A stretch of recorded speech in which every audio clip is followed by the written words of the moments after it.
Hello students, कैसे हैं आप। स्वागत है आप सभी का हमारे YouTube channel JH exam flex में। आज हम लोग जूलॉजी माइनर का लेक्चर 10 में structure of DNA and RNA करने वाले हैं। बहुत ही इंपॉर्टेंट टॉपिक जो है आपका जेनेटिक मटेरियल जो है, जिसको हम लोग न्यूक्लियर मटेरियल भी कहते हैं, उसको हम लोग देखने वाले हैं।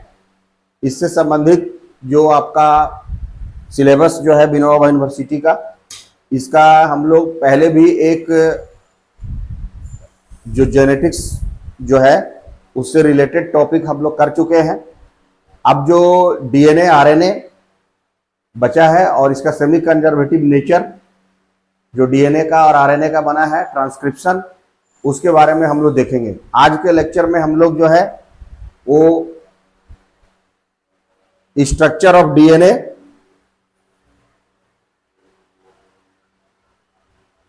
के बारे में करने वाले हैं हम लोग।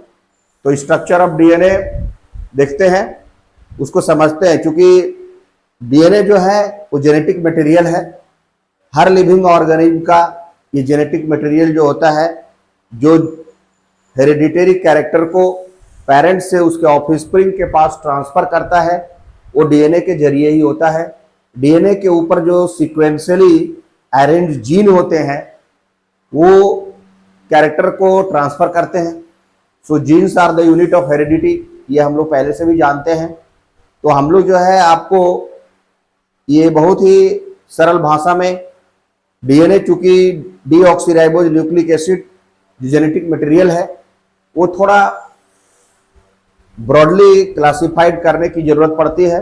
वो थोड़ा पेकुलियर स्ट्रक्चर है। आज हम आपको उसको सरल भाषा में समझाने का प्रयास करेंगे ताकि आप उसको समझ सकें। इसका फर्दर जो और एक्सटेंशन हम लोग करेंगे थोड़ा सा, जिसमें आरएनए को भी जोड़ेंगे, वो नेक्स्ट वीडियो में लाएंगे। सो आप देखते रहिए, आपकी तैयारी अच्छी तरह से हो। इसके लिए हम लोग जो है जेएच एग्जाम फ्लेक्स चैनल पर अपना बहुत सारा वीडियो आप लोग का विनोबा यूनिवर्सिटी का बहुत सारे सब्जेक्ट में आ रहा है। उसका लिंक जो है वो डिस्क्रिप्शन बॉक्स में दिया हुआ है। आप जो है प्लेलिस्ट में जाइए, वीडियो को सर्च कीजिए, देखिए। अगर आप कोई वीडियो नहीं देखे हैं तो उसको आप देखिए और अपने एग्जाम की पूरी तैयारी कीजिए। सेमेस्टर 3 का जो आपका जूलॉजी माइनर है, उसका आज हम लोग जो टॉपिक है वो है structure of DNA and RNA. उसको हम लोग करने वाले हैं। पहले डीएनए को करेंगे। तो let's start the structure of DNA. हम लोग उसको शुरू करते हैं। और डीएनए का बेसिक कंसेप्ट जो क्या है, जो डबल हेलिकल स्ट्रक्चर जो डीएनए है, उसका बेसिक कंसेप्ट को हम लोग समझने का प्रयास करते हैं। उसको एक सरल भाषा में हम आपको आपके सामने रखते हैं। तो स्ट्रक्चर ऑफ डीएनए को शुरू करते हैं। Structure of DNA and RNA. DNA जो है ये जेनेटिक मटेरियल है। हम लोग जानते हैं सारे लिविंग ऑर्गेनिज्म का जेनेटिक मटेरियल जो होता है वो डीएनए होता है। डीएनए एक न्यूक्लियर मटेरियल भी है। हम लोग जानते हैं कि डीएनए जो होता है वो न्यूक्लियस के अंदर रहता है। हर लिविंग ऑर्गेनिज्म का बॉडी जो है वो सेल से बना है। हम लोग थोड़ा बेसिक कंसेप्ट पर ध्यान देते हैं, उसके बाद आगे का जो हिस्सा है वो करेंगे। जो सबसे पहले यहां पर आपका दिया हुआ है,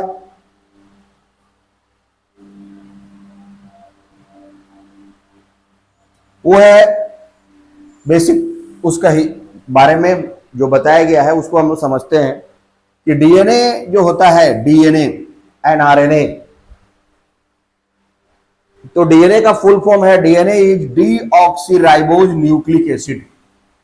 डीऑक्सीराइबोज न्यूक्लिक एसिड है, यानी 2 शुगर मॉलिक्यूल है, राइबोज है, डाइऑक्सीराइबोज है, डीऑक्सीराइबोज। जबकि आरएनए होता है राइबोज न्यूक्लिक एसिड। जैसा नाम से बता रहा है कि इट्स डबल हेलिकल स्ट्रक्चर। इसका डबल हेलिकल स्ट्रक्चर जो था सबसे पहले, यानी लैडर लाइक जो स्ट्रक्चर डीएनए का है,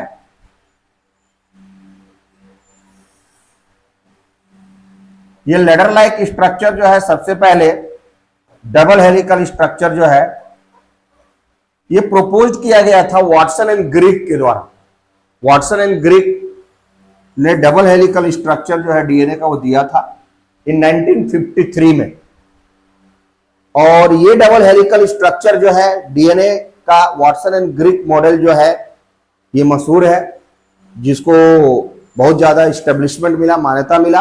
और इसके लिए यानी वाटसन एंड ग्रिक का जो जेनेटिक मटेरियल का डबल हेलिकल मॉडल जो है, इसके लिए वाटसन एंड ग्रिक को 1962 में नोबेल प्राइज भी मिला, जो जेनेटिक मटेरियल डीएनए के बारे में उन्होंने बताया।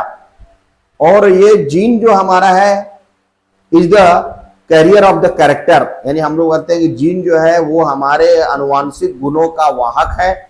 माता पिता से जो भी कैरेक्टर हमको मिलता है वो जीन के द्वारा ही स्थानांतरित होता है, यानी डीएनए के ऊपर जो जीन लोकेटेड है यही डीएनए रेप्लिकेट करता है, मतलब वो कॉपी होता है और इसका डबल बनता है।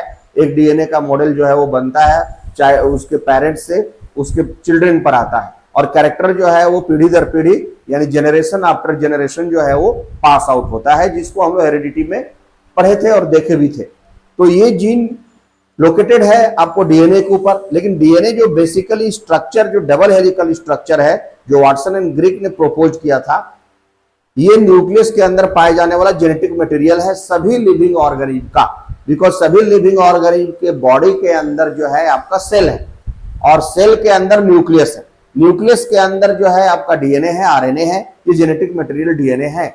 और यही हमारे इस जीन को पास आउट करता है और हमारा जेनेटिक कैरेक्टर को रेगुलेट करता है, इसलिए इसको जेनेटिक मटेरियल कहा गया है।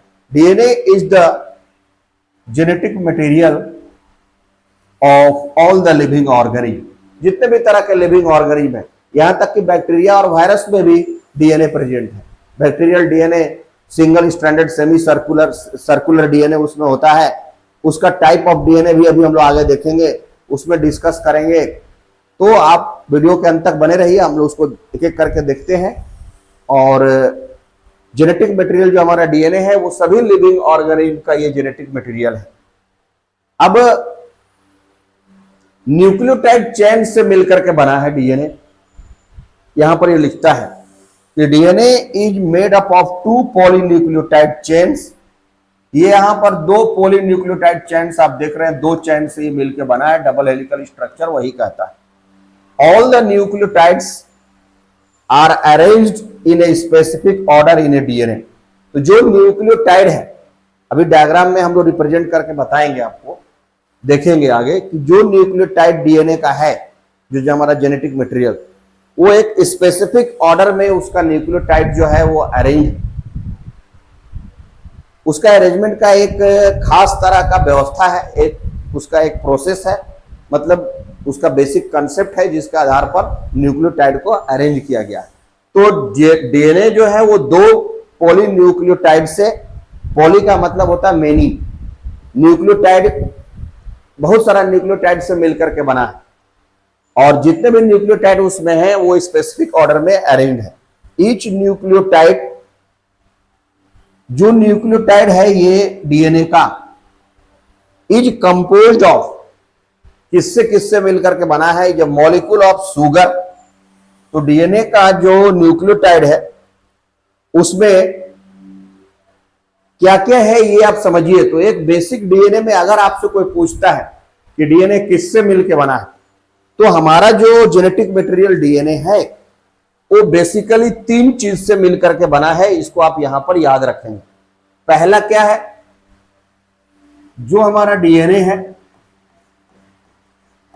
इज कंपोज्ड ऑफ, यानी जो न्यूक्लियोटाइड से मिलकर के बना है, पॉलीन्यूक्लियोटाइड से मिलकर के बना है, 2 polynucleotide. Each nucleotide is arrange in specific manner. तो जो हमारा डीएनए का पॉलीन्यूक्लियोटाइड है, तो डीएनए इज कंपोज्ड ऑफ, उसमें क्या क्या है, सबसे पहले तो आपका है शुगर, एक तो शुगर है, चाहे वो राइबोज शुगर हो चाहे डीऑक्सी राइबोज शुगर हो, शुगर तो होगा। तो हम लोग डीएनए की बात करें तो उसमें डीऑक्सी राइबोज शुगर होगा, यानी शुगर होगा। दूसरा जो है आपका, वो है आपका फॉस्फेट ग्रुप, वो है फॉस्फेट ग्रुप। इससे अटैच्ड है, फॉस्फेट ग्रुप। क्या अटैच्ड है? Phosphate group. और उसके बाद जो है इसके साथ अटैच्ड है, यानी तीसरा जो पार्ट है वो है नाइट्रोजिनस बेस या ऑर्गेनिक बेस, जिसको हम लोग बोलते हैं। इसका बारे में आप जानते हैं, लेकिन अभी हम बताएंगे तो आप समझ पाएंगे बढ़िया से। ऑर्गेनिक बेस, जिसको हम लोग नाइट्रोजिनस बेस भी कहते हैं, it is also called nitrogenous base. ये नाइट्रोजिनस बेस दो प्रकार का है, जो यानी ये तीन चीज तो होगा। अगर एक डीएनए हमारा जेनेटिक मटेरियल है, तो ये जेनेटिक मटेरियल डीएनए का जो न्यूक्लियोटाइड से मिलकर के बना है, इसके न्यूक्लियोटाइड जो है, चूंकि बहुत सारे न्यूक्लियोटाइड से मिलकर के डीएनए बनता है, वो पॉलीन्यूक्लियोटाइड कहलाता है। वो पॉलीन्यूक्लियोटाइड, प्रत्येक पॉलीन्यूक्लियोटाइड जो है वो तीन चीज से मिलकर के बना है। एक फॉस्फेट ग्रुप, एक आपका जो है सुगर फॉस्फेट ग्रुप, और तीसरा है ऑर्गेनिक बेस और नाइट्रोजनस बेस, जो बेस पेयर हम लोग बोलते हैं कि 10 बेस पेयर होगा। आगे चल के हम लोग देखेंगे। तो नाइट्रोजनस बेस में, बेस पेयर में आपका दो तरह का बेस होता है। एक है आपका प्यूरिन और दूसरा है पायरिमिडीन।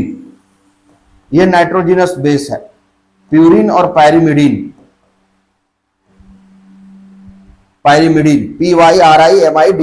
पायरिमिडीन। प्यूरिन जो है आपका दो है, एडेनिन और गवानिन, ए और जी मिलता है एक साथ।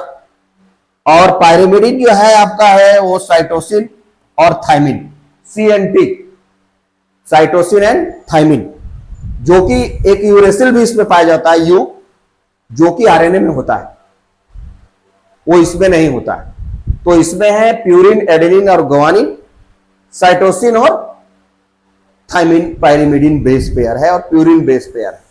तो नाइट्रोजनस बेस ऑर्गेनिक बेस होता है, फॉस्फेट ग्रुप होता है और सुगर होता है। अगर हम इसको देखें तो देखिए यहां अरेंजमेंट आपको दिखलाया गया है, आप देख पा रहे हैं। यहां देखिए कैसे अरेंज किया गया है। इसको आप थोड़ा सा वहां फिर ले जाएंगे, आप इसको समझ लीजिए। जो हमने तीन बातें कही, तो ये तीन बातें जो है आप समझिए।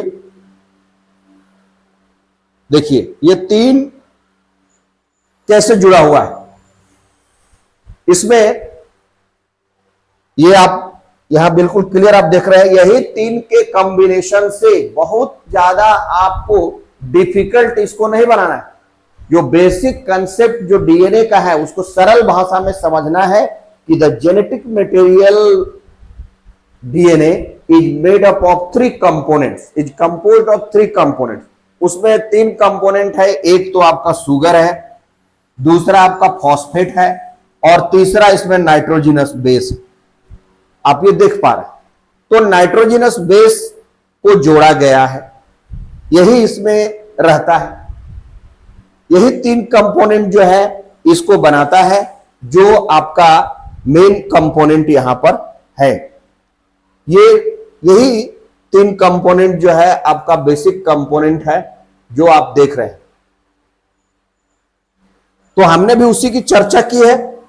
इसको और एक सरल सा डायग्राम होना चाहिए, इसको हम लोग देखते हैं।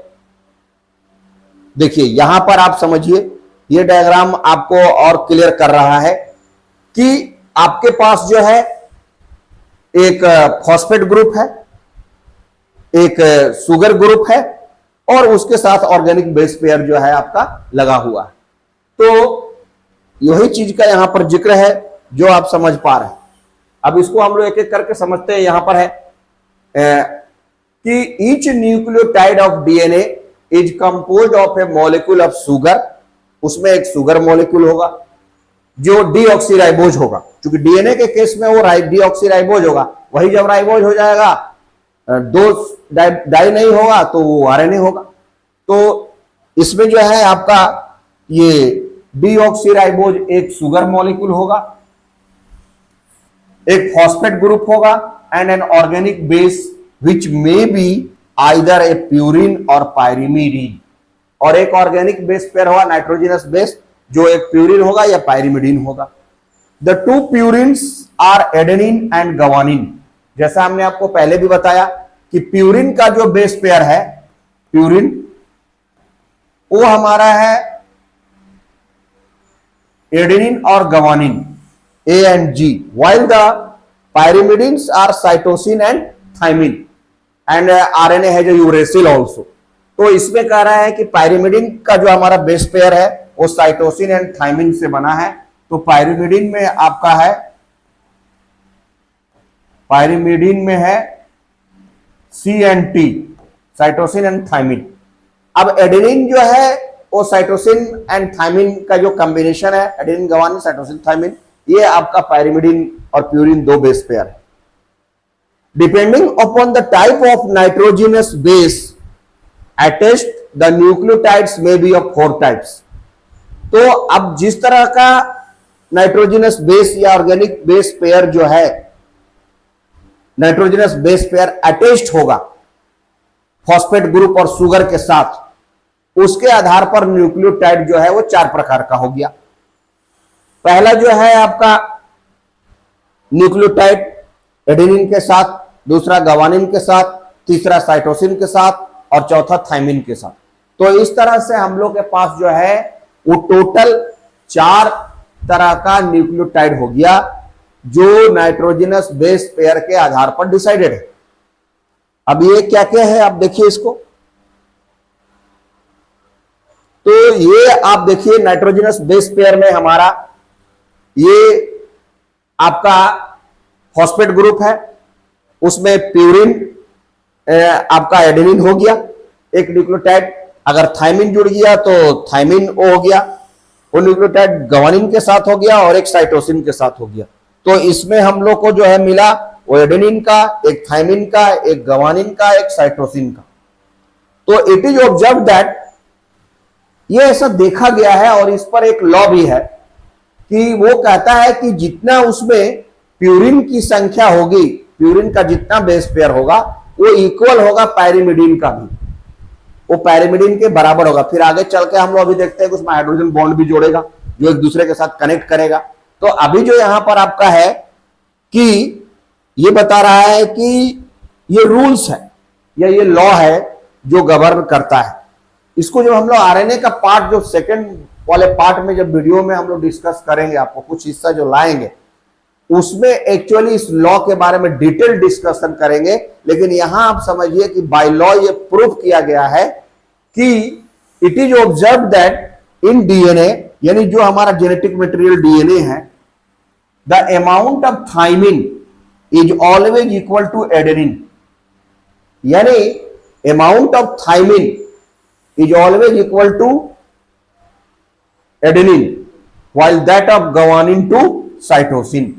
यानी जो बेस पेयर का जो कंपोनेंट है वो हमेशा इक्वल होगा और उसका अमाउंट बराबर होगा, ये लॉ कहता है।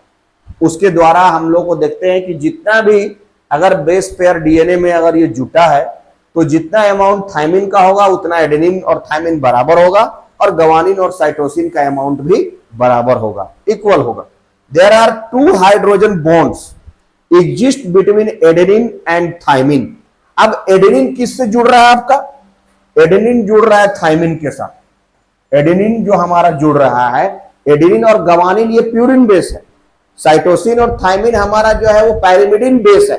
लेकिन प्यूरिन वाला जो है वो पायरिमिडिन के साथ जुड़ता है और फिर पायरिमिडिन वाला एक दूसरे प्यूरिन के साथ जुड़ता है। यानी एडेनिन के साथ एक प्यूरिन के साथ एक जो आपका पायरिमिडिन बेस पेयर जुड़ा, यानी एडेनिन के साथ थाइमिन जुटा विथ 2 हाइड्रोजन बॉन्ड, यानी बिटवीन एडेनिन एंड थाइमिन के साथ जो है there are 2 hydrogen bonds exist between adenine and thymine. तो एडेनिन और थाइमिन के बाद बीच में ये हाइड्रोजन का 2 बेस पेयर है, मतलब 2 हाइड्रोजन बॉन्ड है, सॉरी बॉन्ड जो है ये दोनों बेस पेयर को एडेनिन को थाइमिन के साथ जोड़ता है 2 हाइड्रोजन बॉन्ड से। While 3 hydrogen bonds exist between guanine and cytosine. लेकिन G और S के बीच में, अगर आप G को S से जोड़ रहे हैं तो इनके बीच में 3 हाइड्रोजन बॉन्ड आपको जुटेगा, 3 हाइड्रोजन बॉन्ड जुटेगा।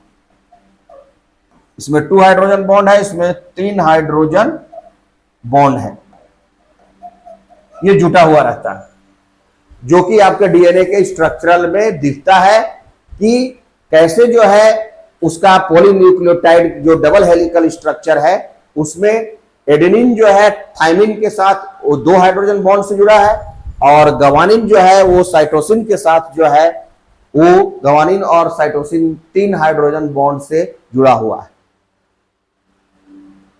तो ये हमारा बेसिक कंसेप्ट था जो आपको हमने बहुत ही सरल अंदाज में डीएनए के बारे में बताया कि अगर डीएनए जेनेटिक मटेरियल है तो वो 3 चीज से मिलकर बना है, यानी डीएनए के अंदर पॉलीन्यूक्लियोटाइड है, पॉली का मतलब मेनी, यानी न्यूक्लियोटाइड चेन से वो मिलकर के बना है।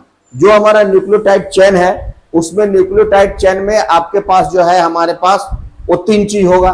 एक आपका है शुगर, एक है फॉस्फेट ग्रुप, और तीसरा है आपका ऑर्गेनिक बेस पेयर जिसको हम लोग नाइट्रोजनस बेस पेयर बोलते हैं। अब नाइट्रोजनस बेस में प्यूरिन है और पायरिमिडिन है। प्यूरिन के अंदर जो है आपका एडेनिन और गवानिन है, और पायरिमिडिन के अंदर आपको साइटोसिन, थाइमिन और यूरेसिल भी है, लेकिन हम लोग साइटोसिन और थाइमिन का यहां जिक्र करते हैं। अब जो प्यूरिन है वो पायरिमिडिन के साथ यानी एडेनिन थाइमिन के साथ 2 हाइड्रोजन बॉन्ड से जुड़ा है, और गवानिन और आपका साइटोसिन जो है ये इसमें यहां पर एक करेक्शन करते हैं हम लोग थोड़ा सा, ये गवानिन और साइटोसिन जी और सी है, तो ये आपका गवानिन एंड साइटोसिन है, तो guanine and cytosine G and cytosine में सी है, ये सी है।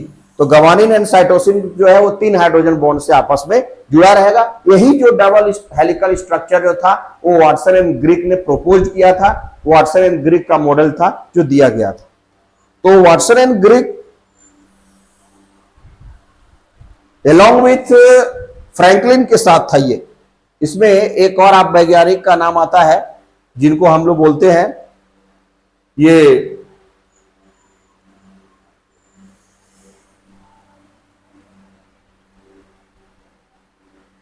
यहां पर एक और है जो एक वैज्ञानिक का नाम आपका जो जिक्र है, जिसमें आपका along with Watson and Greek जो आपका और वैज्ञानिक आया उसमें है ये विल्किंस एंड फ्रैंकलिन। फ्रैंकलिन का नाम suggested a double helical model of DNA for which these worker shared Nobel prize in 1962। तो जिसमें ये डबल हेलिकल स्ट्रक्चर को फ्रैंकलिन, वाटसन, ग्रिक, विल्किंस के द्वारा जो बनाया गया था, इसके लिए उन लोगों को 1962 में नोबेल प्राइज मिला था। अब जो हमारा जो ये स्ट्रक्चर है उनका कहना है according to them each strand is composed of nucleotides which are joined one after the phosphoric acid of the first nucleotide। जो आपका न्यूक्लियोटाइड से मिलकर के बना है। ईच स्ट्रैंड जो हमारा डीएनए का जो स्ट्रैंड है, जो एक भाग है, जो एक हिस्सा है, इज कंपोज्ड ऑफ न्यूक्लियोटाइड्स, वो न्यूक्लियोटाइड से मिलकर के बना है, जो कि ज्वाइन है one after the phosphoric acid of the first nucleotide joins with the sugar of second nucleotide. तो फर्स्ट का जो फॉस्फेरिक एसिड जो है फर्स्ट न्यूक्लियोटाइड का, वो ज्वाइन करता है सुगर ऑफ सेकेंड न्यूक्लियोटाइड। ये यहां देखिए, phosphoric group joins with the sugar of the second nucleotide. First का जो है ये सेकेंड के साथ जुड़ा, फिर सेकेंड का ये थर्ड के साथ जुड़ा। Phosphoric acid of second joins with third sugar of third nucleotide and phosphoric acid nucleotide once the first strand is formed and the second strand is always guided by the first as A joins with T, adenine joins with thymine and cytosine with guanine। तो यहां पर आप confuse मत होइए, यहां का क्या रहा है कि जो हमारा एक स्ट्रैंड बन रहा है डीएनए का, यानी जो प्रत्येक भाग जो हमारा डीएनए का बन रहा है, जो आप ऐसे डायग्राम में जो देखते हैं एक्चुअली स्ट्रक्चर जो, तो इसमें जो कंपोज होता है पॉलीन्यूक्लियोटाइड का जो एक जो स्ट्रैंड बन रहा है हमारा, उसमें न्यूक्लियोटाइड्स हैं और ऐसे बहुत सारे न्यूक्लियोटाइड से मिल करके आपका डीएनए बना, तो वो कहलाया पॉलीन्यूक्लियोटाइड का एक चेन है, श्रृंखला चला, एक के बाद एक के बाद एक आते गया।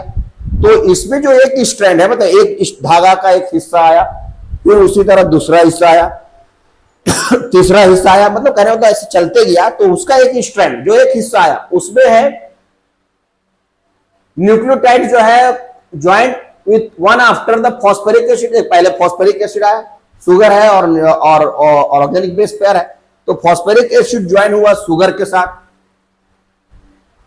Sugar of the second nucleotide. तो फर्स्ट न्यूक्लियोटाइड का जो फॉस्फेरिक एसिड है, the phosphoric acid of the first nucleotide joins with the sugar of second nucleotide. तो इसका फॉस्फेरिक एसिड ये फर्स्ट देखिए ज्वाइन हो गया दूसरे के साथ, पहला का दूसरे के साथ ज्वाइन हो गया आपका sugar of second nucleotide. Again the phosphoric acid of the second, ये सेकेंड का जो phosphoric acid joins with the sugar of the third nucleotide. Once the first strand, और ये एक तरह से एक स्ट्रैंड आपका बन गया, फिर थर्ड का उसका फोर्थ से ज्वाइन हो गया, फोर्थ का फिफ्थ से ज्वाइन हो गया, and the second strand is always guided by the first as A joins with adenine joins with thymine and cytosine with guanine. Simple है। तो एक स्ट्रैंड बना आपका, एक स्ट्रैंड में पहला वाला का जो फॉस्फेरिक ग्रुप है वो दूसरे वाले के शुगर ग्रुप से जुटा, दूसरे वाले का शुगर ग्रुप जो है वो तीसरे वाले के फॉस्फेरिक ग्रुप से जुटा। तो वही लिखा है कि phosphoric acid of second joins with the sugar of third. तो ये फॉस्फेरिक एसिड का जो सेकंड का जो शुगर है वो थर्ड, फॉस्फेरिक ग्रुप जो है वो थर्ड वाले के शुगर के साथ जुड़ गया, फर्स्ट वाला जो है सेकंड के साथ जुड़ गया, थर्ड और सेकंड वाला जो है थर्ड के साथ जुड़ गया, और ऐसे बनते गया स्ट्रैंड जो है वो बनते गया।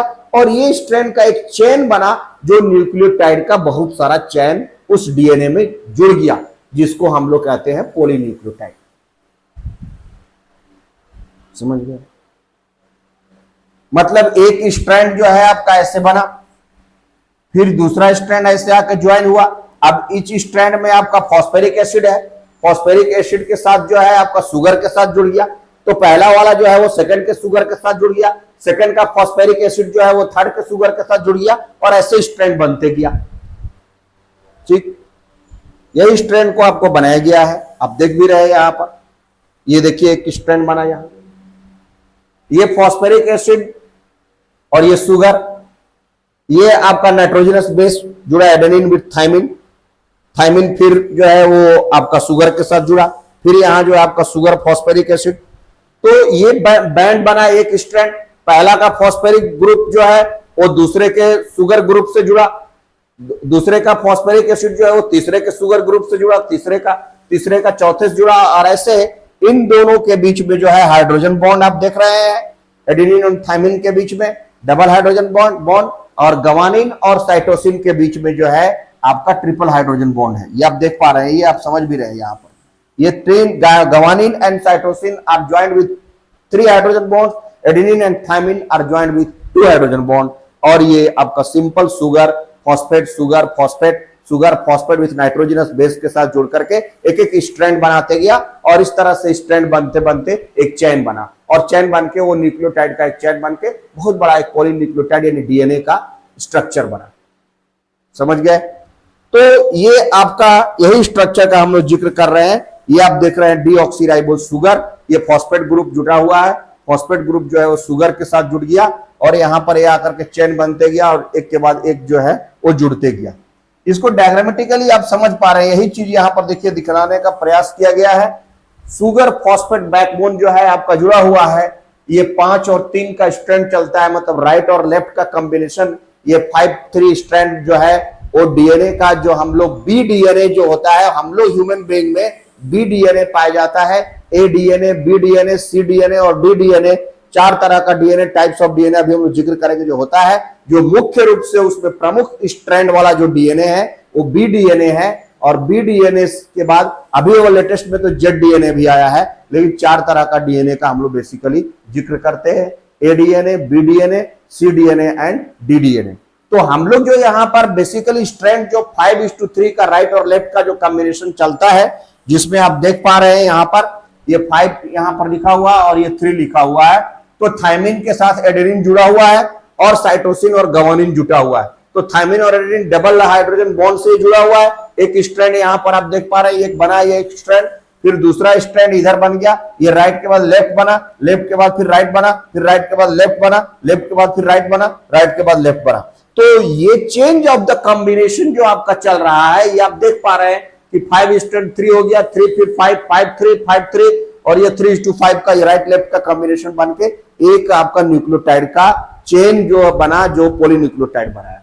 तो इसमें हम लोग देख रहे हैं कि 5'3 में गावानिन जो है वो साइटोसिन के साथ जुड़ रहा है, थायमिन जो है वो एडेनिन के साथ जुड़ रहा है, फिर एडेनिन आपका थायमिन के साथ जुड़ रहा है, यहाँ thymine adenine adenine thymine guanine cytosine, फिर एडेनिन थायमिन, फिर गवानिन साइटोसिन, फिर thymine adenine guanine cytosine adenine thymine guanine cytosine cytosine guanine, और ये 3:5:3 पहला एक स्टैंडर्ड इसमें बदलता है, उधर जा रहा फिर इधर आ रहा फिर उधर जा रहा इधर आ रहा। ये डीएनए स्ट्रक्चर जो है आपको deoxyribose nucleic acid DNA double helical structure जो वाटसन एंड क्रिक का मॉडल जो आपको पढ़ना है, ये जो पेश किया गया है, that has been given by Watson and Crick along with Wilkinson and Franklin in 1953 and for that they have got the Nobel Prize in 1962। वो पॉलीन्यूक्लियोटाइड का चेन जो डीएनए का जुड़ा हुआ है, जिसमें जो आपका है वो 2 हाइड्रोजन का बॉन्ड और 3 हाइड्रोजन बॉन्ड से ये जुड़ा हुआ है। एडेनिन और थायमिन के बीच में 2 हाइड्रोजन बॉन्ड है, साइटोसिन और गवानिन के बीच में 3 हाइड्रोजन बॉन्ड से जुड़ा हुआ है। ये आपको सामने यहां पर देखिए, ये शुगर है, शुगर के बाद जो है आपका डीऑक्सीराइबोज, शुगर के बाद साइटोसिन और ये फॉस्फेट ग्रुप, ये इसमें डीऑक्सीराइबोज न्यूक्लिक एसिड का, ये गवानिन और साइटोसिन के बीच में ट्रिपल हाइड्रोजन बॉन्ड है, ये थायमिन और एडेनिन के बीच में 2 हाइड्रोजन बॉन्ड है, फिर गवानिन और साइटोसिन के बीच में 3 हाइड्रोजन बॉन्ड है, और फिर आपका जो है एडेनिन और थायमिन के बीच में 2 हाइड्रोजन बॉन्ड है। ये डीएनए का डबल हेलिकल स्ट्रक्चर है जो बताता है कि नाइट्रोजनस बेस पेयर में यहां पर मेजर ग्रुप जो है आप ग्रुप और माइनर ग्रुप बनता है, मतलब एक बहुत बड़ा ये गैप बना तो ये मेजर ग्रुप है और एक माइनर ग्रुप है, और इनके बीच की जो दूरी है, ये एक बेस पेयर जो यहां पर दिया हुआ है आपका, इन 2 प्यूरिन और पायरिमिडिन का जो कॉम्बिनेशन यहां पर नाइट्रोजनस बेस पेयर जो जुटेगा, उसके बीच की दूरी है 0.3 नाइक्रोन मीटर जो है, और 10 में अगर आप मल्टीप्लाई करते हैं, चूंकि 10 स्ट्रैंड जो है 10 बेस पेयर से मिल करके हमारा बेसिक स्ट्रक्चर जो है वो बना है, वो आगे भी हम लोग जिक्र करके अभी बताएंगे। जो बेसिकली बी डीएनए में जो होता है वो 10 बेस पेयर होता है, तो एक जो पेयर आपका जो जुड़ा नाइट्रोजनस बेस पेयर यानी कि एडेनिन और प्यूरिन और पायरिमिडिन का जो कॉम्बिनेशन वहां बना, उसके बीच का 0.3 नाइक्रोन मीटर है, और 10 के बीच में ये दूरी 3.4 एंगस्ट्रॉम मतलब नाइक्रोन मीटर के बीच में ये चला गया, जिसको एंगस्ट्रॉम में हम नापते हैं तो वही आता है। तो ये आपका यहाँ कॉम्बिनेशन है जो आप देख पा रहे हैं, शुगर फॉस्फेट बैकबोन ये जुड़ा हुआ है, शुगर आपका आएगा, उसके साथ फॉस्फेट ग्रुप जुटेगा, और उसके साथ ऑर्गेनिक बेस पेयर जो नाइट्रोजनस बेस पेयर है प्यूरिन और पायरिमिडिन का ये जुटेगा। तो ये डबल हेलिकल स्ट्रक्चर जो है हमारा, ये डीएनए का आपको दिया हुआ है, ये आप समझ पा रहे हैं। यहां पर आप देख रहे हैं इसमें आप द 2 स्ट्रैंड्स जो आपका बाएं दाएं जो बना है 5 और 3, फिर 3 और 5 का जो कॉम्बिनेशन जो डबल हेलिकल स्ट्रक्चर जो होता है, जो आपका एंटी पैरेलल चल रहा है, एक इधर चल रहा है एक उधर चल रहा है, फिर एक दूसरा एक इधर चल रहा है, एंटी पैरेलल चेन जो बना हुआ है, इसमें जो है the 2 strands are form which remain helically coiled together, जो एक क्वाइल्ड टुगेदर है, forming a double helix of 20 angstrom in diameter. तो एक पूरा डबल स्ट्रैंडेड डीएनए जो है आपका 20 एंगस्ट्रॉम का डायमीटर बनाता है, वो 20 एंगस्ट्रॉम का डायमीटर चलता है। जो डबल हेलिकल स्ट्रक्चर जो आपका था वो आप देख पा रहे हैं, यहां पर आपको बताया गया है, ये आप यहां पर देखे थे, ये देखिए 20 एंगस्ट्रॉम का ये है, 3 और 5 ये 2 नाइक्रोन मीटर का ये इसके बीच में जो दूरी है, जो कि 20 एंगस्ट्रॉम का ये डिस्टेंस आपका बतलाता है। तो यही आपको यहां पर भी लिखा हुआ है कि 20 एंगस्ट्रॉम इन डायमीटर है द डिस्टेंस बिटवीन 2 न्यूक्लियोटाइड। अगर ये आप समझ लीजिए कि अगर एक स्ट्रैंडेड, यहां अलग अलग है हिसाब, आप समझने का प्रयास कीजिए। यहां क्या बोलता है कि अगर मान लीजिए द डिस्टेंस बिटवीन 2 न्यूक्लियोटाइड, एक न्यूक्लियोटाइड तो ये कंप्लीट किया, अब इसमें एक न्यूक्लियोटाइड बनाने में आपको क्या एक फॉस्फेट लगा, फॉस्फेट से एक शुगर जुड़ा और शुगर से एक नाइट्रोजनस बेस जुड़ा। तो शुगर से जो है आपका नाइट्रोजनस बेस जुड़ा, तो जब ये नाइट्रोजनस बेस हमारा जुड़ा तो एक पूरा ये न्यूक्लियोटाइड बना। अब ये नाइट्रोजनस बेस का जो पेयर था ये 0.34 एंगस्ट्रॉम, ये दोनों के बीच का दूरी था। अब ऐसे मिलकर के एक पॉलीन्यूक्लियोटाइड का चेन बना। अब ये the distance between two nucleotide, एक न्यूक्लियोटाइड यहां बना और एक न्यूक्लियोटाइड इसी तरह का फिर यहां बना, इन दोनों के बीच की जो दूरी है वो 3.4 एंगस्ट्रॉम है, वो 3.4 एंगस्ट्रॉम है, while each loop is 34 angstrom का होता है, क्योंकि एक लूप में 10 पॉलीन्यूक्लियोटाइड होता है। तो 10 पॉलीन्यूक्लियोटाइड का आपका एक के बीच में, एक न्यूक्लियोटाइड के बीच की दूरी 3.4 है, तो 3.4 इंटू 10 तो आपका ये 34 एंगस्ट्रॉम हो गया, वही चीज वहां लिखा हुआ।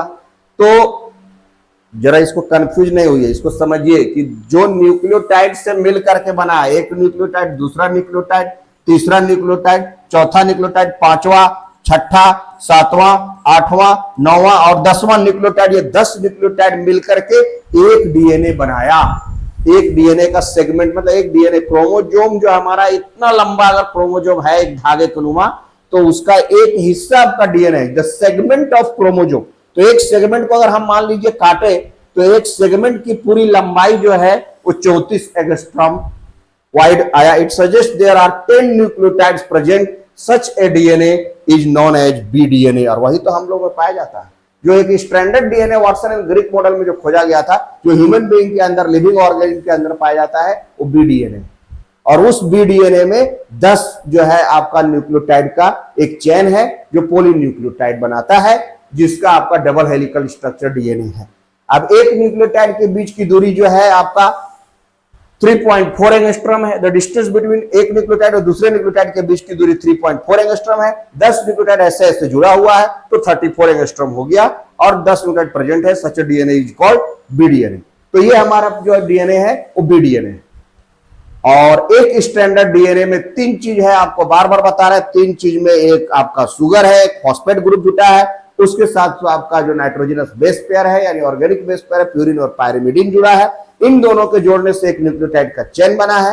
एक न्यूक्लियोटाइड का चेन जो है आपका 5:3 एंटी पैरेलल का एक चेन बना, वो इधर जुड़ा, फिर इधर आकर अब देख रहे हैं इधर ऐसे जुड़ रहा है, फिर एक इधर से ऐसे जुड़ रहा है, फिर एक इधर जुड़ रहा है, फिर एक इधर जुड़ रहा है। ऐसे एंटी पैरेलल चेन बना करके 10 न्यूक्लियोटाइड जुड़ करके ये आपका एक डीएनए को स्ट्रैंड, एक हिस्सा स्ट्रैंड, 10 स्ट्रैंड मिलकर के, एक स्ट्रैंड मिलकर 10 स्ट्रैंड मिलकर एक हिस्सा बनाया, जो कि 34 एंगस्ट्रॉम का लेंथ हो गया पूरा, और उसमें 10 न्यूक्लियोटाइड जुड़ करके एक पॉलीन्यूक्लियोटाइड का चेन बनाया। तो ऐसे डीएनए है ये।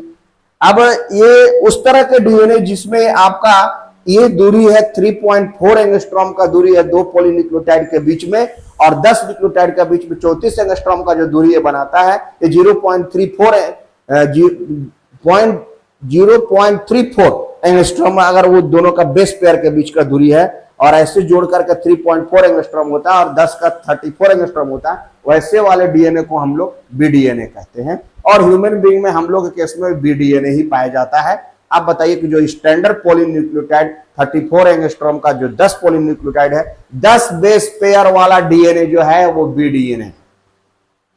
समझ गए? चलिए ठीक है। तो on the basis of the nucleotide के बेस पेयर के आधार पर हम लोग के पास जो है वो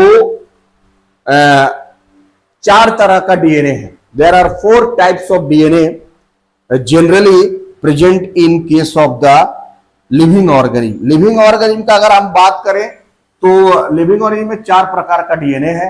एक डीएनए जो है उसको हम लोग बोलते हैं ए डीएनए, दूसरा डीएनए जो है वो बी डीएनए, तीसरा डीएनए जो है वो है सी डीएनए, और चौथा डीएनए जो है वो है डी डीएनए। तो ए, बी, सी और डी ऐसे कैटेगराइज किया गया है। 4 तरह का डीएनए होता है। आपको अगर एग्जाम में लिखना है तो आप लिखिए कि there are 4 types of DNA, A DNA, B DNA, C DNA and D DNA. The standard DNA which we discuss that is present in case of the human being, the main DNA or the standard DNA or the basic DNA is the B DNA which present in case of human being and has a total combination of 10 base pair which has a distance of 2 nucleotide polynucleotide 10 base pair से मिलकर के वो बना है। 2 polynucleotide के बीच की दूरी 3.4 angstrom है, और इस तरह से 10 पॉलीन्यूक्लियोटाइड को जोड़ करके 10 न्यूक्लियोटाइड को जोड़ करके एक पॉलीन्यूक्लियोटाइड का चेन बना है, एक डीएनए मॉलिक्यूल बना है, जिसका बेस पेयर का पूरा डिस्टेंस जो है 34 एंगस्ट्रॉम का डायमीटर है।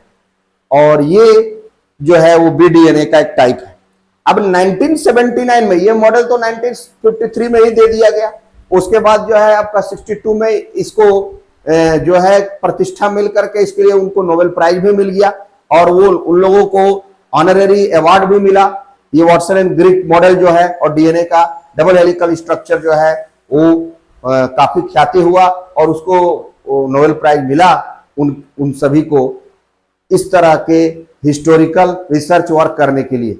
उसके बाद जो है धीरे धीरे तो जेनेटिक इंजीनियरिंग में खोज चल रहा है, इट इज स्टिल गोइंग। विज्ञान जो है अपना अपना खोज कर रहा है, तरक्की चल रहा है, उसमें बहुत सारे नया इन्वेंशन हो रहा है। उस दौरान जो है ऐसे पास आउट होने के बाद 53 के बाद 1979 में एक तरह का और DNA, इन 4 DNA के अलावा एक DNA का और खोज हुआ, जिस DNA का नाम है ZDNA।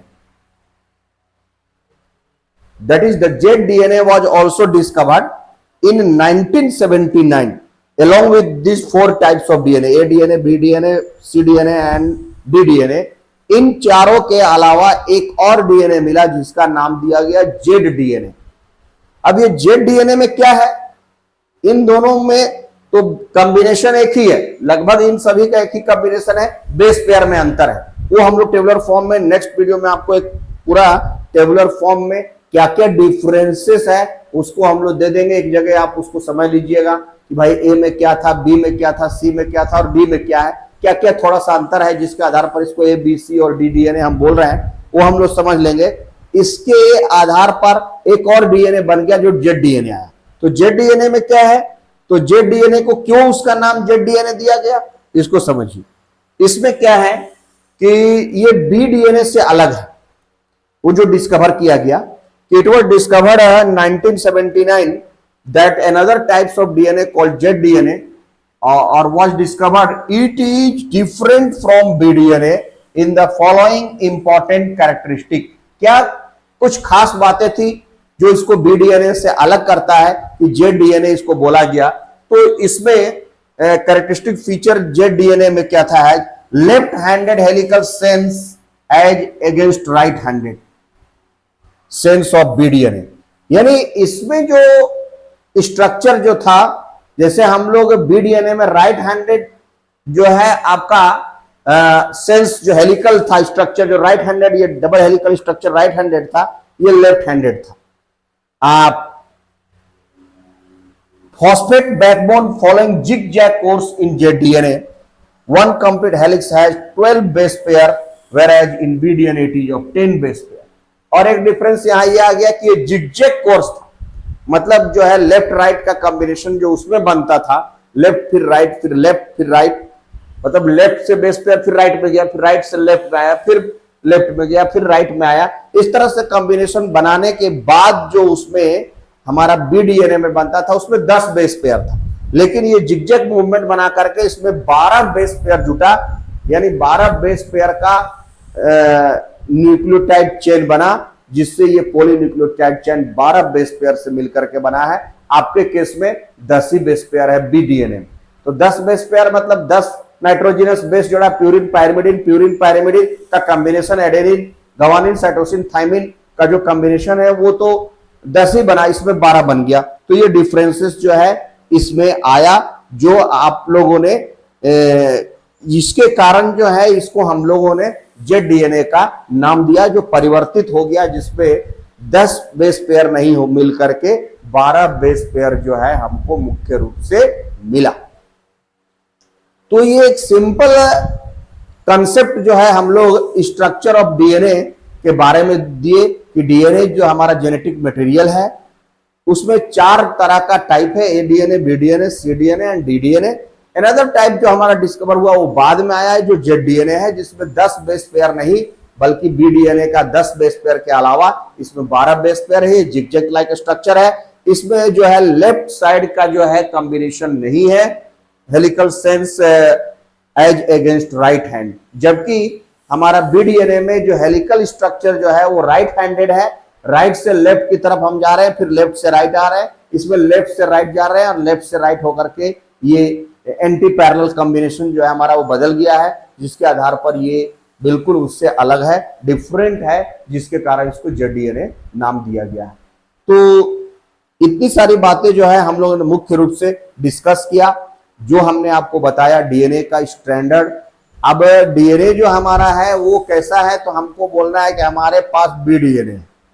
बी डीएनए का खासियत क्या है कि B DNA is a polynucleotide composed of 10 nucleotide और 10 बेस पेयर, और एक बेस पेयर के बीच की दूरी अगर आपको पूछता है in DNA what is the distance between 2 polynucleotide, तो आप बताइए 2 पॉलीन्यूक्लियोटाइड के बीच का डिस्टेंस है 3.4 एंगस्ट्रॉम। 3.4 एंगस्ट्रॉम जो है ये डिस्टेंस है 2 पॉलीन्यूक्लियोटाइड के बीच में, और 10 पॉलीन्यूक्लियोटाइड यहां पर बना हुआ है, इसलिए 34 एंगस्ट्रॉम का ये डिस्टेंस हो गया। और 34 एंगस्ट्रॉम होने के कारण ये एक डायमीटर पूरा बनाता है, और एक हमारा डीएनए मॉलिक्यूल जो है वो 10 बेस पेयर से मिलकर के बना है। एक डीएनए के अंदर हम लोगों ने जैसे देखा कि जेनेटिक मटेरियल जो डीएनए है, हर लिविंग ऑर्गेनिज्म का ये जेनेटिक मटेरियल है। बेसिक कंपोनेंट इसमें आपको बताना है कि प्रत्येक डीएनए मॉलिक्यूल जो होता है, यानी हमारा बी डीएनए मॉलिक्यूल, उसी पर हम लोग फोकस करते हैं। तो जो हमारा जो डीएनए है, जो मेन कंपोनेंट जो डीएनए का है, उसमें 3 चीजें हैं। ये राइबोज शुगर से मिलकर बना है, इसमें फॉस्फेट ग्रुप है, और इसमें ऑर्गेनिक बेस पेयर है जो नाइट्रोजनस ऑर्गेनिक बेस पेयर है, जो कि 2 तरह का होता है, एक प्यूरिन और एक पायरिमिडीन। यही nitrogenous base pair 10 base pair मिलकर के एक पॉलीन्यूक्लियोटाइड का चेन बनाता है। एक चेन को हम लोग न्यूक्लियोटाइड कहते हैं। पूरे 10 न्यूक्लियोटाइड मिलकर के एक पॉलीन्यूक्लियोटाइड का डबल हेलिकल स्ट्रक्चर डीएनए बनाया है। इसमें मुख्य रूप से हमने जैसे आपको बताया कि इसमें आपको राइबोज शुगर है, फॉस्फेट ग्रुप है, और organic base pair that is nitrogenous base pair purine and pyrimidine है, जिसको जोड़ करके ये कॉम्बिनेशन आपका डीएनए का बना है। और जो नाइट्रोजनस बेस पेयर है हमारा, उसमें जो आपका नाइट्रोजनस बेस पेयर में एडेनिन और गवानिन है, और एक साइटोसिन और थायमिन है। यूरेसिल जो है आपका आरएनए में रिप्लेस करेगा। तो यहां एडेनिन और गवानिन, एडेनिन और साइटोसिन के बीच में जो है आपका जो कॉम्बिनेशन है एडेनिन और थायमिन, साइटोसिन और गवानिन, ये नाइट्रोजनस बेस पेयर है जो हमारा जोड़ता है। और इसके आधार पर आपने देखा कि कॉम्बिनेशन जो है वो हमारा हाइड्रोजन बॉन्ड भी इसमें जुड़ा हुआ है। तो हाइड्रोजन बॉन्ड जो है, 2 हाइड्रोजन बॉन्ड जो है एडेनिन और थायमिन के बीच में है, जो हम लोगों ने यहां पर आपको बताया था कि अगर एडेनिन और थायमिन अगर जुड़ता है, ए और टी को अगर आप जोड़ते हैं तो 2 हाइड्रोजन बॉन्ड आपको मिलेगा, और गवानिन और साइटोसिन के बीच में, जी और सी के बीच में 3 हाइड्रोजन बॉन्ड है। तो adenine with thymine and guanine with cytosine, the amount of adenine and thymine is equal to the amount of guanine and cytosine. ये दोनों बराबर होगा, इक्वल होगा। ये लॉ है कहता है ये बराबर होना ही होगा, यानी कि प्यूरिन और पायरिमिडीन बेस पेयर की संख्या बराबर होगी, और ये नाइट्रोजनस बेस पेयर जुड़ करके डीएनए का डबल हेलिकल स्ट्रक्चर बनेगा, जिसको वाटसन एंड ग्रिक ने दिया था। जो हमारा जेनेटिक मटेरियल है, हर लिविंग ऑर्गेनिज्म का जेनेटिक मटेरियल डीएनए है। डीऑक्सीराइबोज न्यूक्लिक एसिड है, जिसके ऊपर जीन रहता है, जीन सीक्वेंशियली अरेंज है, जो कि जेनेटिक कैरेक्टर को ट्रांसफर करवाता है माता पिता से उसके संतान के ऊपर। तो ये बेसिक कंसेप्ट हम लोगों ने डीएनए का समझा, जिसमें हमने आपको बहुत ही सरल अंदाज में नाइट्रोजनस बेस पेयर प्यूरिन और पायरिमिडीन के बारे में बताया कि जो प्यूरिन और पायरिमिडीन है, इसमें आपका एडेनिन जो है वो थायमिन के साथ जुड़ता है, गवानिन जो है वो साइटोसिन के साथ जुड़ता है।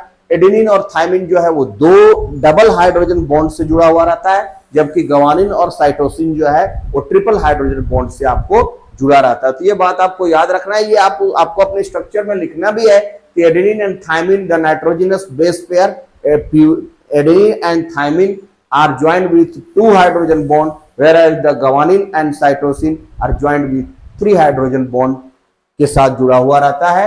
और ये फॉस्फेट ग्रुप के साथ शुगर जुड़ करके और नाइट्रोजनस बेस पेयर जुड़ करके ये न्यूक्लियोटाइड का बनाता है। और प्रत्येक न्यूक्लियोटाइड का चेन जो है वो एक न्यूक्लियोटाइड और दूसरा न्यूक्लियोटाइड जुड़ता है। 2 न्यूक्लियोटाइड के बीच में 3.4 एंगस्ट्रॉम का डिफरेंस है, और इस तरह से 10 न्यूक्लियोटाइड का बेस पेयर जुड़ करके हमारा बी डीएनए का कोक बनाता है और उसको कंप्लीट करता है। तो ये था all about, this is all about structure of DNA, जो हम लोगों ने मुख्य रूप से देखा कि डीएनए हमारा जो है जेनेटिक मटेरियल, या जिसको हम लोग न्यूक्लियर मटेरियल भी कहते हैं, जो न्यूक्लियस के अंदर पाया जाता है। ये जेनेटिक मटेरियल जो है हमारे बॉडी के अंदर है, सभी लिविंग ऑर्गेनिज्म के अंदर है, यहाँ तक कि बैक्टीरिया और वायरस में भी जेनेटिक मटेरियल होता है। और ये जेनेटिक मटेरियल जो है वो जेनेटिक कैरेक्टर के लिए हमारा हेरिडिटरी कैरेक्टर को ट्रांसफर करने में मदद करता है। आगे हम लोगों को इसमें भी पढ़ना है कि what is the semi conservative nature of DNA. DNA जो हमारा है वो सेमी कंजर्वेटिव नेचर का होता है। सेमी का मतलब होता है हाफ, यानी हम लोग वहां बाद में आगे चल करके देखेंगे कि ये डीएनए जो है अपनी कॉपी बनाता है, यानी फोटोकॉपी, मतलब एक कॉपी जो है वो रेप्लिकेट कर जाता है, मतलब जो ओरिजिनल है उसका एक कॉपी बन जाता है। एक जो पेयर है, यानी आप इसमें तो दो पेयर हम लोगों ने पढ़ा, इसमें दो पेयर है। एक पेयर जो है आपका, जैसे हम लोगों ने बीडीएनए में कहा कि राइट का लेफ्ट है, फिर राइट का लेफ्ट कॉम्बिनेशन है, जबकि जेड डीएनए में लेफ्ट टू राइट चल रहा है।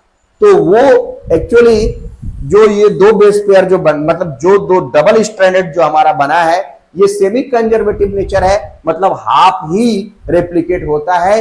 एक पेयर जो है रेप्लिकेट होकर के एक बना दिया, इसकी फोटोकॉपी एक बन गई, यानी पेरेंट्स से आपको एक मिल गया, और एक स्ट्रैंड जो है आपने नया बनाया, तो एक ओल्ड और एक न्यू मिल करके आपका जेनेटिक मटेरियल डीएनए बन गया, जो कि नया है। एकदम ओरिजिनल तो नहीं ना है भाई, एकदम पूरा दोनों स्ट्रैंड तो कॉपी नहीं ना हुआ, एक स्ट्रैंड कॉपी हुआ। एक स्ट्रैंड कॉपी हुआ तो आपका ओरिजिनलिटी तो इसका बना रहा, ये लेके आया, और इसमें कुछ नया एक और वाला ऐड हो गया, तो नया कैरेक्टर भी ऐड होता है, और पेरेंट्स का कैरेक्टर भी आपके ऊपर आता है। तो यही एक कैरेक्टर जो है रेप्लिकेट करके बनाता है, और दूसरा उसमें नया कैरेक्टर ऐड होता है। तो इसी को हम लोग डीएनए का रेप्लिकेशन बोलते हैं, जिसको हम लोग सेमी कंजर्वेटिव कहते हैं, मतलब हाफ पोर्शन ही कंजर्व कर रहा है, हाफ ही पोर्शन जो रेप्लिकेट हो रहा है। तो ये भी हम लोग आगे देखेंगे कि what is the semi conservative nature of the DNA. DNA semi conservative nature से कैसे हो रहा है, उसका प्योर ऑल अबाउट रेप्लिकेशन कैसे हो रहा है, और जो हमारा अदर देन जो जेनेटिक मटेरियल आरएनए है वो क्या है, उसके बीच में क्या डीएनए के बीच में और आरएनए के बीच में डिफरेंस है।